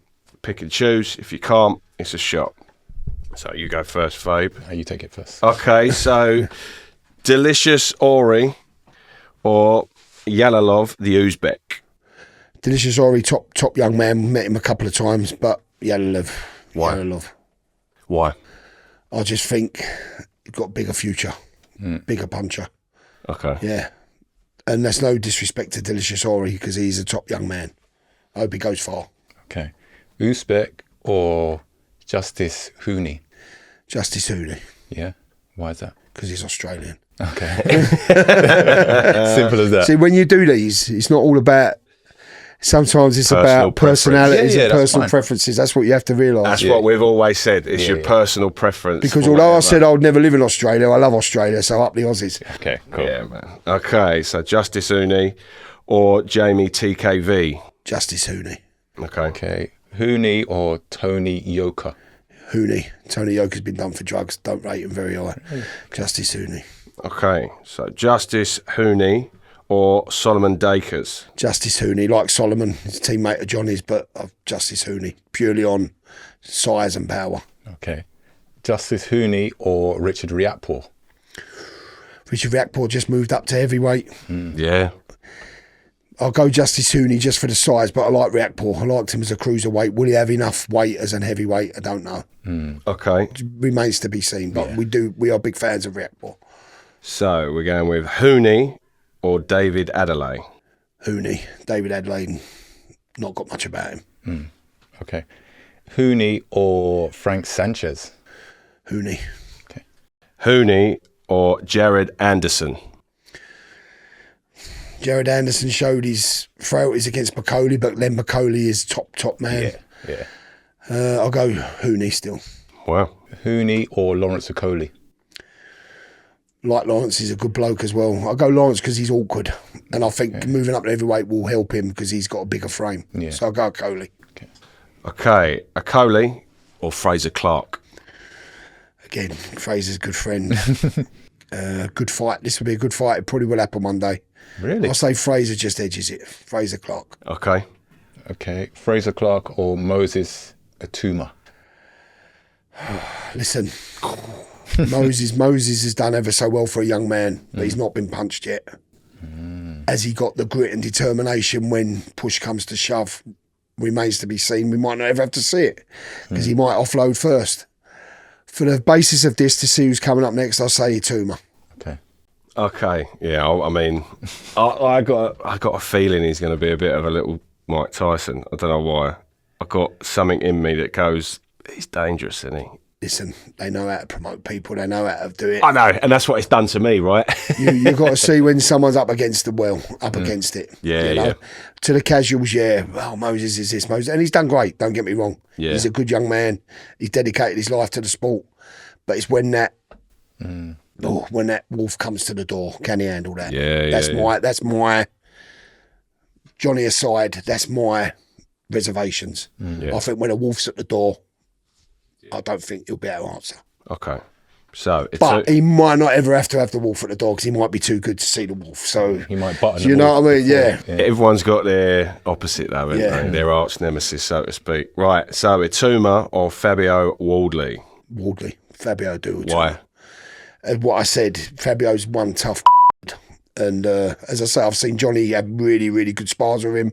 But I think Fabio just knows on the night. And Fabio has been to the well, has had the wolf at the door, and he's told the wolf to get lost. So I just think at this moment, we're talking about this moment, a couple of years down the line might change, but Fabio Wardley. Okay. Fabio Wardley or Agit Caballé. That's a tough one. Caballé is very good. Yeah. Very, very good. I'm going to stay loyal, Fabio. Yeah. There you go. Fabio wins your shot stopper. No Listen, shots. at the minute, Fabio is he's doing really well. Mate, you spoke about him earlier, and I thought, I'll speak openly and honestly. Yeah. Like, he's a good bloke, Fabio. He's a tough bloke.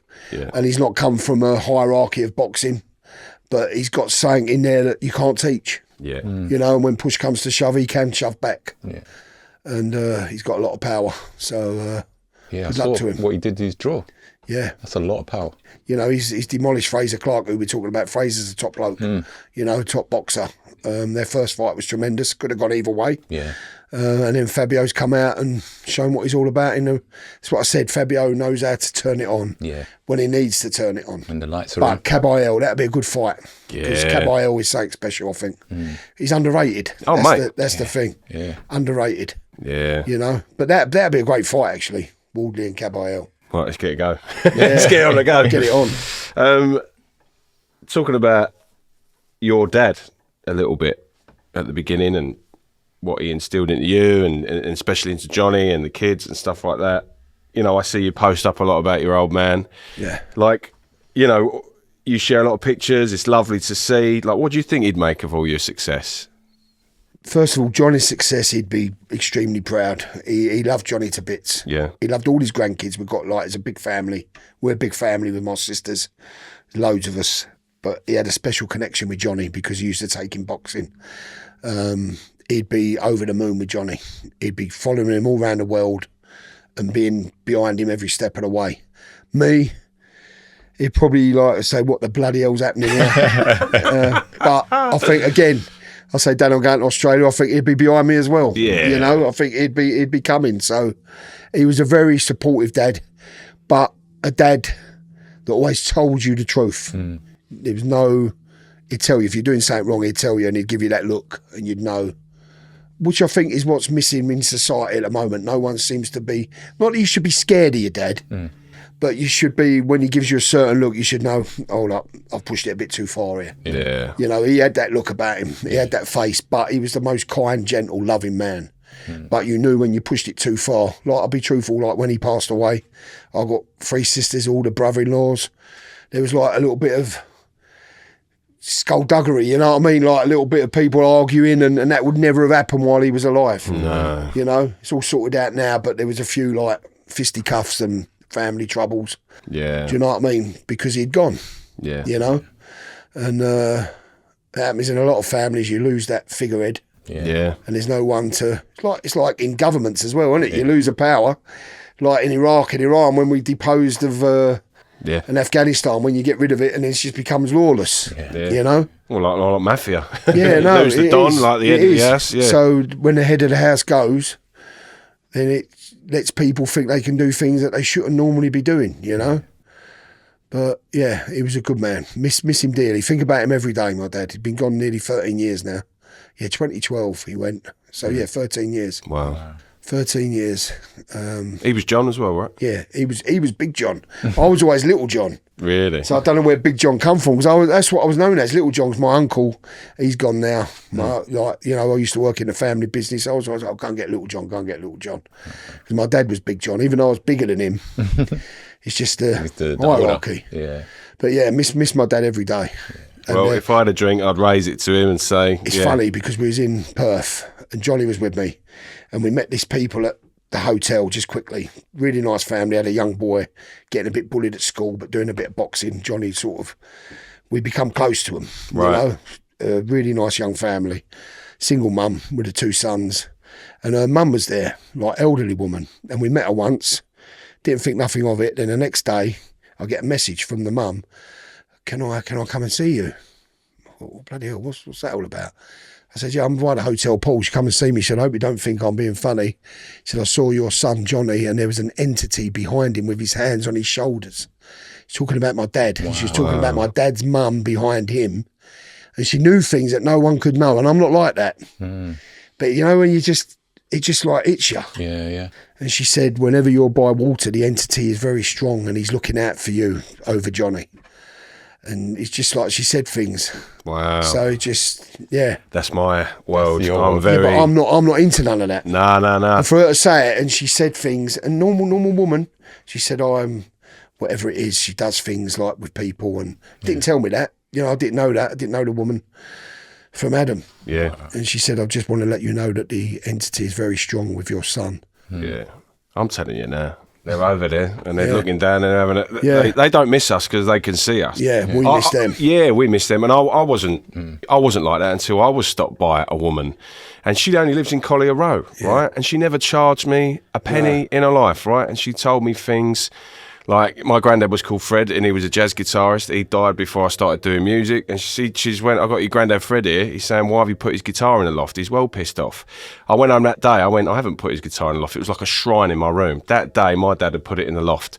And I thought, so I went back to her. This pub is haunted. Yeah. My Uncle Gary, that's why I got a Charlton shirt there. My Uncle Gary used to sit in that seat. The addicts. Yeah. I love Charlton, mate. Up the valley, we used to go there all the time. Oh, quality. Yeah. But he's in here. He drinks down here. Like, it's mental. Yeah. He loved Chaz and Dave. Me and my old man, no word of a lie, we sat in his pub and it was his birthday and we raised a glass to Gary, and because this is all wood, I turn all the electrics off in here, everything off, so it don't go up. Yeah. Everything's off. Yeah. I go back in the house. All of a sudden, I've got to let the dog out for a wee, about 11 o'clock at night. What's that music playing? Next door, a Tottenham fan, so I'm thinking they're blaring out Chaz and Dave. Down this pub, Chaz and Dave blaring down here. And do you know what confirmed it for me? The woman who stopped me on the street all those years ago saw me again, and she said, oh, Gary's got a message for you. He said he didn't mean to scare you with the music. He said, I can see a red shirt in a pub. Is it? And, it's crazy, isn't it? And then all of a sudden she said, oh, you're doing a new job. There's 3 of you and you all talk. Like, what's all that about? Gary, you stay there. For real. But you just never know. You know what I mean? And I'm not I'm not a disbeliever, but I'm not a believer. Yeah. Do you know what I mean? And when she said things, I can't remember exactly what she said, but she said things that hit home with you. She said, and she said, there's a woman behind him, an elderly woman, very thin, with stripy dress on. My nan always used to wear like a stripy, and very thin. And my dad were close because my granddad used to be a bit of a do you know what I mean? So my dad was always close to his mum. Yeah. And she would never know that. Yeah.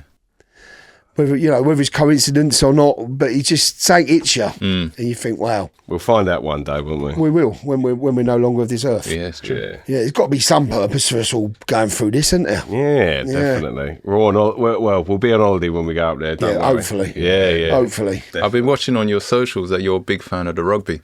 Oh, how do you feel England do in the Six Nations? Listen, got a lot of friends in the England rugby team, so they always play with courage, character, commitment, always give their all. Something doesn't seem to be clicking with the players they've got, whether that's the coaching, but you're not here to slag the coaches off because Ireland and France have never been as good as what they've been for a long while. So we're competing against some of the teams, some of the best there's ever been. Ireland are one of the best teams that's ever played rugby at the moment, and we nearly beat them in Ireland. Yeah. So for us to beat Scotland and France, Scotland are a good team as well, even though most of them are South Africans. So I think England are just 1 or 2 tweaks away from being the world's best. Yeah, I really do. Yeah. It's whether they get them 1 or 2 tweaks. That Finn Smith looks unbelievable. Yeah. Marcus Smith's like a friend. He's a great player. Ellis Genge, Jamie George. I mean, Jamie George lost the captaincy now, but he's come on off the bench and he's had 2 Stormers coming on off the bench. Wow. Yeah. So, it's a privilege. We do a bit of England rugby, and it's a privilege and honour to do that, because I just think rugby as a whole, them players put their neck on the line. There's so much more respect in rugby as well for the referees. That's what's not turned me off football, but when you see like a lot of the football players, not all of them, but a lot of them, they're kissing the badge and they're gone, and then they're feigning injury. I hate the feigning injury. I hate when someone like gets like that and they're going down as if they're being shot. I hate it. Yeah. I can't tell you how much I hate that. Yeah. You know, so that turns me off football, and I love football. But you don't get that in rugby. Nah, and that's why I like the rugby. Yeah. You know, and it's just the Six Nations. There's nothing better than watching the Six Nations. I mean, even Wales going through a bad time at the minute. They could have beat Ireland the other day. You know, mark no words, when we go to Wales to play, it's going to be a tough game. Yeah. You know, no matter how poor they've been, they might not have won a game for 20 games or whatever, but it's still going to be a tough game because they're going to raise their game. 100%. But doing something like they did against Scotland the other day, like it was a real sort of, is this the little notch that we needed to tighten up? They've won 2 games now, England, where before they would have lost. Yeah. And like the Scotland game was perhaps winning ugly. But you got to win ugly. Yeah. Yeah. Do you know what I mean? Yeah. You think South Africa winning the World Cup ain't won ugly. Yeah. You know, I've been watching us when we won the World Cup. I've been watching it on YouTube. A couple of games, we won ugly. Yeah. You've got to do it. Definitely. You've got to learn how to win. We're hoping to get Jason Leonard in here. Like, He's a good bloke, Jason. Yeah, we were sitting in the Guinea Grill once and he was sitting right next to us. yeah. Yeah. He's a legend, mate. So he's a local lad, so you should be able to get him. Yeah, well, he's a friend of my dad's, weirdly, and they went to Barking Rugby Club together. Yeah, he's Barking entwined, isn't he, Jason Leonard? Oh, yeah. mate, Warren School, wasn't it? He used to go to, I think. Yeah, that's right. He's a hero of Barking. Like, I'm from Barking originally, but, you know, I love him. I used to work on River Road for 20, 30 years. We had a did warehouse ya? there, yeah. That's where we used to walk with the dog down to Thames Cafe. Oh, right. Yeah. Yeah. Wicked. Thames Cafe, best chicken kebab anywhere, I tell you. It is. I ain't had it for a little while. I'm getting hungry talking here. Oh, mate. Listen, I want to say, we're coming up to the end, John, but I want to say a big thank you to you, because without you knowing, you kicked this podcast off for us. Like, we literally had an idea of just people that we've known and met in the past, of interviewing them, because we're from interesting sort of realms, you know, Great Britain runner, like I've been in the industry like basically since I was 14, and people you meet along the way, just an idea of interviewing them. But we had a clip of Kevin Mitchell talking about you and Johnny, and you were I remember this, like you were the first one to like it and share it. Yeah. At 9 o'clock in the morning, and I went to Faber, went, no way. Yeah, we was like, what the? Like, well, you know why? Like, Kevin's a good bloke. Yeah. Kevin, like, and he took like William on the pads. He took Johnny on the pads during lockdown, and that's why we took some meat bags. I said to Johnny, how much did he charge you? Yeah. You know, because he's earning a living, for Christ's sake. You know what I mean? He went, no, he didn't charge me, Dad. And we had meat at the time. So I said, right, we'll give him a load of nice steak. And for him to remember that, because I forgot. Yeah. You know what I mean? For him to remember that just means the little things in life people remember. And that's what I'm saying about community and the little things. And you had Ginger Cabby on, didn't you? You know, he's a good bloke. Oh, mate, he loves you. He's a good bloke. You know, he was around our house. He was on our Chinese sit down. We had such a laugh. I just think he's a family man, working for his family. But he's just so funny. Oh, mate. He's got one of them, he can just make something funny out of nothing. I'll tell you what, we were nervous because I'm going to see him Sunday. Well, we're supposed to be going, but cut long story short, I can tell you now, I'm at the Brits on Saturday. Okay. I'm making an appearance on the Brits. I'm bringing the Chinese out to Jack Whitehall. So I've had to sign a non-disclosure agreement. Couldn't tell anyone. Yeah. But this is not going out till then. So promise. So I'm supposed to be going Sunday, but I'm at the Brits all day Saturday. So Sunday I might just want to lay in bed. Do you know what I mean? Or I'll buy you a pint if you come, mate. Yeah, I'm hoping to go because we was going with my wife. So I'm hoping I'll get up and think, we'll go because it is funny. Yeah. Be prepared to have taken out, you know. That's what I'm saying. Like when he come in, I was like, and I had an haircut at the time that looked like I had a crop like that, like up here, fringe, and I was thinking, he does say, but the thing is with me, I was there once and he give it to me and I just give it back. So he left off a bit. Do you know what I mean? Because I can probably give more than he can take. Yeah. So no, but he is a funny man. Yeah. But what don't help him is he's too controversial. But fair play to him for being controversial because he says what he thinks. Yeah. I'd rather people be controversial and then you know what they stand for than someone, you don't know what they're all about. Then you can make your mind up if you like them. Well, yeah. You know, I mean, I've had many like political debates with people. You think they're over there and you're here, but you talk to them, and by the end of it, you meet there, and you both want the same thing. Yeah. Just you're coming from there and he's coming from there, mate. If you don't talk to people, you don't find out these things. True. Controversy wouldn't have made half the albums that I love listening to as a musician. Like today, it's all like, generated in a pop factory. Everything, no matter what industry, even football. That's why I think football's boring. Yeah. There's no characters. Yeah. Snooker, there's no characters. That's why we love Ronnie O'Sullivan. Darts, that's why we love Luke Littner, because he's a character. Yeah. Like going back in my day, snooker players had characters, darts players had characters, footballers were characters, rugby players were characters. Yeah. You had a few mavericks in there. That's like what Hurricane Higgins. Hurricane Higgins, you know what I mean? And then you had Steve Davis, who seems so boring, but he's not. You meet Steve Davis, he is a funny, witty man. Yeah. And DJs as well. And then you had Jimmy White, and you had Bill Werbenik and Proper Ray guys. Reardon, Cliff Fulburn, Terry Griffiths, all so different. Yeah. When now everything, like football, you go to the football academies, everyone's the same. Yeah. Every player there that got is the same. You know what I mean? Pass the ball, pass sideways, pass sideways, pass sideways. Everyone's the same. Where's the gazzers? Individuality. There's no Ronaldinho's no more. Nah. No, there ain't. Even Brazil, you watch Brazil play, it's bloody boring. Yeah. You watch them back in my day, you was just entertained. Yeah. You didn't know what they was going to do. No. That's why we watch sport, and to be entertained. Yeah, 100%. We don't want to watch boring stuff. it's true. So what's the future for Big John? Listen, as long as I can earn a living for my family. Yep. When I say family now, Johnny's moved out.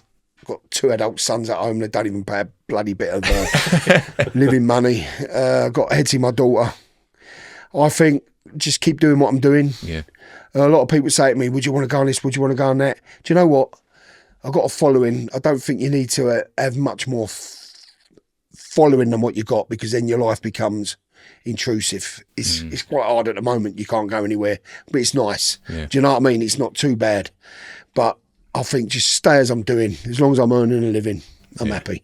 Definitely. As long as I can eat my Chinese. And I love travelling, because as I said to you before, we used to always just go to Devon and Cornwall for our holidays, the odd trip to France and Spain. Now I'm seeing the rest of the world. And thankfully, before I die, I can see as much of the world as I can. That's my aim, to see as much of the world as I can. Because I'm 51 now. When you get to 65, 70, there's not much travelling going to be going on then. Do you know what I mean? Yeah. So do a bit as much as I can now. Yeah. Well, last question, John. Anyone dealing with any pressure who's like an online superstar, or like online in general, or trying to make it, in what similar to what you do? I mean, I don't think you can do what you do, but you know what I mean, though? Like people that are in the public eye, that are on the rise, what advice would you give to them? Listen, I didn't set out in this to get fame, or it's just like we just used to put videos on for a laugh. Yeah. Do you know what I mean? Just having a laugh, and then bang, it just sort of snowballs. And then once you go over like 100,000 followers on Instagram, things start happening.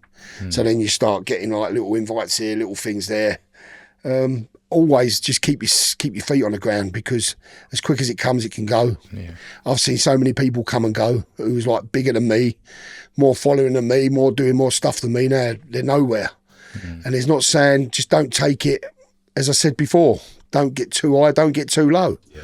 Just take it as it comes, and don't force it. Don't, if no one's offering you nothing, fine. Just carry on. Just live your life, but always stay humble, because I've met a lot of people in this industry.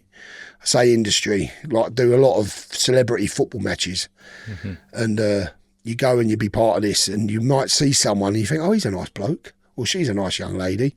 And then you might see them 2 months later and they won't talk to you because they think they're above you. Yeah.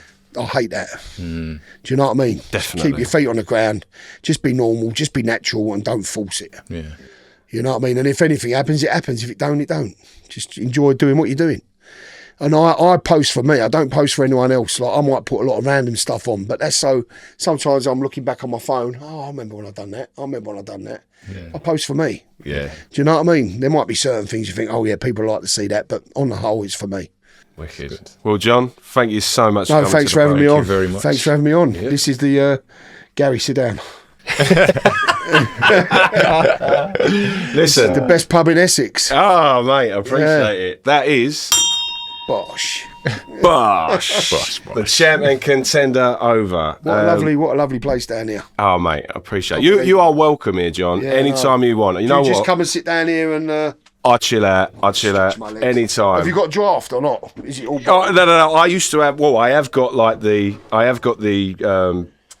The keg. Yeah, the keg, and I do it. But I just found that you pay him through the eye. And it's the pipes all get blocked, don't they? Yeah.